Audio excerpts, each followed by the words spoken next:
इन students पे दफ़ा 144 लगानी चाहिए या नहीं लगानी चाहिए। तो जी गुलबर्ग कैंपस में जो बकवास सरहद हुआ है उसके बाद दफ़ा 144 नाफिज कर दी गई है और तमाम तर तालीमी इदारों में भी आज छुट्टी कर दी गई है। दफ़ा 144 के बारे में आपने सुना तो बहुत ज़्यादा होगा, तो आज इसका थोड़ा सा सिनेरियो मैं आपको क्रैश आउट कर देता हूँ। ये है क्या, इसका मकसद क्या है, इसको क्यों नाफिज किया जाता है, इसको कौन नाफिज कर सकता है, इसकी क्या सज़ा हो सकती है। पॉइंट नंबर 1 की अगर मैं बात करूँ तो दफ़ा 144 इस वक्त इस वजह से नाफिज की गई है कि स्टूडेंट्स का एक बहुत बड़ा फ्लड निकल रहा है अपनी बहन को इंसाफ दिलवाने के लिए, तो महज उस फ्लड को रोकने के लिए दफ़ा 144 नाफिज कर दी गई है। पॉइंट नंबर 2 की मैं आपको बताता जाऊँ कि इसमें सूबाई हुकूमत के पास इख्तियार है या फिर डीसी के पास इख्तियार है कि वो अपने ज़िले की हदूद में किसी शहर, कस्बे, इलाके वगैरह में दफ़ा 144 नाफिज कर सकता है। इसकी खास मुद्दत है 2 महीने तक की। हाँ, इसकी एक्सटेंशन की जा सकती है अगर ये लगे कि मामलात गंभीर होने की तरफ जा रहे हैं। अब कर लेते हैं इसकी पाबंदी की बात, कि इसमें किसी किस्म की कोई खास पाबंदी वगैरह का भी जिक्र किया गया है या नहीं किया गया, तो वो मैं आपको बताता हूँ।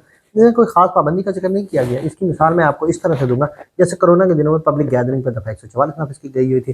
पॉलिटिकल जो जलसे जुलूस निकलते हैं उस पर दफ़ा 144 नाफिज कर दी जाती है, या फिजाई आलूदगी वगैरह को भी रोकने के लिए दफ़ा 144 नाफिज की जा सकती है। दहशत गर्दी का डर हो, इंतशार फैलने का डर हो, या फिर आपको ये लग रहा हो कि किसी के जानो माल को नुकसान पहुँच सकता है, तो दफ़ा 144 सूबाई हुकूमत नाफिज कर सकती है किसी भी सूबे वगैरह में या किसी ज़िले में, किसी डिवीज़न वगैरह में जहाँ पे ये डर हो कि ये एक्ट हो सकता है। अब कर लेते हैं बात के दफ़ा 144 जो नाफिज की जा रही है, क्या इन स्टूडेंट्स पे दफ़ा 144 लगानी चाहिए या नहीं लगानी चाहिए। तो मैं आपको इस हवाले से ये बताता हूँ कि इन स्टूडेंट्स पे दफ़ा 144 नहीं लगानी चाहिए। उसकी रीज़न ये है, अगर इनका पुरअमन एहतजाज हो तो हरगिज़ नहीं बनती, क्योंकि एक कानून उनको हक देता है।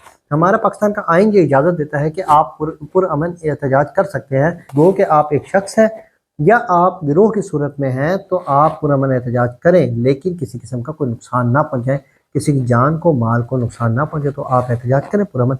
हाँ, स्टेट की रिस्पॉन्सिबिलिटी अब इसमें यह बनती है कि अगर उनका पुरअमन एहतजाज है तो उनके साथ बैठ कर टेबल टॉक करें, असल विक्टिम को सामने लाया जाए, उसका मीडिया कॉन्फ्रेंस करवाया जाए। आफ्टर दैट जो असल मुलजमान है उस बच्ची के, उनको कैफे करदार तक पहुँचाया जाए। हाँ, अगर वो बच्ची ही सामने नहीं आ रही, मीडिया कॉन्फ्रेंस करने के लिए तैयार ही नहीं है, या वो बिल्कुल भी सामने मंजर आम पे लाई नहीं जा रही, कोई विटनेसेस नहीं लाए जा रही, या फिर कोई कंप्लेनेंट नहीं लाया जा रहा, तो फिर स्टूडेंट्स को भी ये चाहिए कि वो कम से कम जो है बैठ के कोई टेबल टॉक करते हुए इस मामले को सुलझाएं, ना कि इसकी उलझन को बढ़ाएं। ये वक़ुआ बिल्कुल हुआ है, तो ये चाहिए स्टूडेंट्स को इस टाइम पर कि वो अपने इस एहतजाज को पुरअमन तरीके से जारी रखें और स्टेट इसके रिबट में उन पर तशद्दुद ना करें। बाद अदा, क्योंकि आज अगर ये एहतजाज नाकाम हुआ तो फिर बाद में एक टाइम पे पैसा और ताकत जीत जाएगी, आप और हम हार जाएंगे।